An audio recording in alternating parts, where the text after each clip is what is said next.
নমস্কার বন্ধুরা, মিনু রান্নাঘরে আপনাদের সবাইকে স্বাগতম। তো আশা করি আপনারা সবাই ভালো আছেন, সুস্থ আছেন। আজকে আবার একটা রেসিপি নিয়ে আপনাদের সামনে হাজির হয়ে গেছি।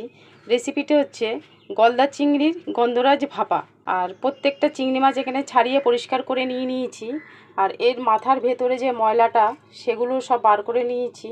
আর খোসাটা অর্ধেকটা ফেলে দিয়েছি, আপনারা যদি চান তো পুরো খোসাটাই ফেলে দিতে পারেন। তা আমি এখানে কিছুটা রেখে দিয়েছি। আর এইখান থেকে পিঠের কাছ থেকে কেটে যে ময়লাটা থাকে সেই ময়লাটা পুরো বার করে দিয়েছি।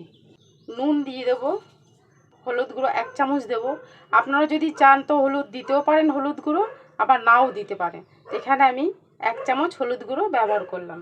এখানে 1 চামচ জিরের গুঁড়ো ব্যবহার করলাম। হাফ চামচ গোলমরিচের গুঁড়ো দিয়ে দেবো। কিছুটা গন্ধলেবুর রস এখানে দিয়ে দেবো।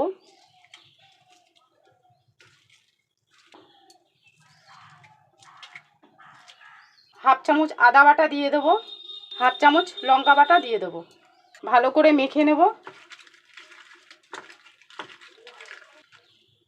এটা খানিকক্ষণের জন্য ঢাকা দিয়ে রেখে দেব। এখানে একটা বাটিতে কিছুটা টক দই নিয়ে নিয়েছি। আর তার সাথে এই যে লেবুর যে সবুজ অংশটা ঘষে দিয়ে দেবো। আমি কিন্তু একভাবে টানছি, চেষ্টা করবেন আপনারাও একভাবে টানতে।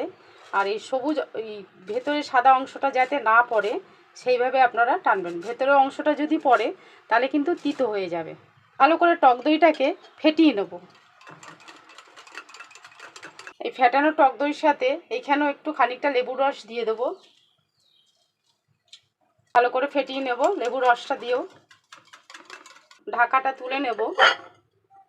এখানে যে দইটা ফেটিয়েছি সেই দইটা সব দিয়ে দেবো। দইটা দিয়ে ভালো করে মেখে নেব। অল্প করে এখানে সর্ষের তেল দেব। ভালো করে মেখে নেব। আধ ঘন্টা ঢেকে রেখে দেবো। আধ ঘন্টা ঢেকে রেখেছিলাম, এবার ঢাকনাটা তুলে নেব। চিংড়ি মাছটা যে টিফিন বক্সে ভাপাবো সেই টিফিন বক্সটা এখানে নিয়ে নিলাম। এর ভেতরে সর্ষের তেল দিয়ে দেবো। খুব একটা বেশি তেল লাগে না। বা সব চিংড়ি মাছগুলো এর ভেতরে দিয়ে দেবো।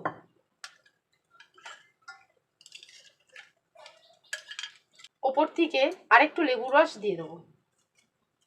গন্ধরাজ লেবুর পাতা দিয়ে দেবো। পাতাটা দিলে সুন্দর গন্ধ হয়। তা আপনাদের কাছে যদি না থাকে পাতাটা দেওয়ার কোনো দরকার নেই। 3 টুকরো লেবু দিয়ে দেবো। এবার টিফিন বক্সটা আটকে দেবো। এখানে একটা কড়াইতে জল দিয়ে দিয়েছি কিছুটা। এবার টিফিন বক্সটা বসিয়ে দেবো। ওপর থেকে ঢাকা দিয়ে দেবো। 40 থেকে 45 মিনিট হতে দেবো। 45 মিনিট হয়ে গেছে, তো ঢাকনাটা তুলে দেখবো। এবারে গ্যাসটা অফ করে দেবো। যতক্ষণ না ঠান্ডা হচ্ছে টিফিন বক্সটা খোলা যাবে না। টিফিন বক্সটা ঠান্ডা হয়ে যাক তারপরে খুলবো। তো টিফিন বক্সটা ঠান্ডা হয়ে গেছে, এবার খুলে দেখবো। বেশ ভালোই সিদ্ধ হয়ে গেছে। আর কালারটাও কতখানি সুন্দর হয়েছে আপনারা দেখে বুঝতেই পারছেন বন্ধুরা। তাই চিংড়ি মাছটাকে আমি আর একটা জায়গায় নামিয়ে দেবো। তা আমি এখানে চিনি ব্যবহার করিনি। তা আপনারা যদি মিষ্টিটা খান সেই হিসেবে আপনারা মিষ্টি ব্যবহার করতে পারেন। রেসিপিটা আপনাদের কেমন লাগলো বন্ধুরা কমেন্ট করে জানাবেন। আশা করি ভালো লাগবে। লাইক, শেয়ার, সাবস্ক্রাইব করে দেবেন। সাবস্ক্রাইব করার সময় পাশে থাকা বেল বাটনটি সবসময়ের জন্য অন করে রেখে দেবেন। আমি যখন নতুন নতুন ভিডিও ছাড়বো সবার আগে আপনাদের কাছে পৌঁছে যাবে। তা আশা করি আপনারা সবাই ভালো থাকবেন, সুস্থ থাকবেন। নমস্কার।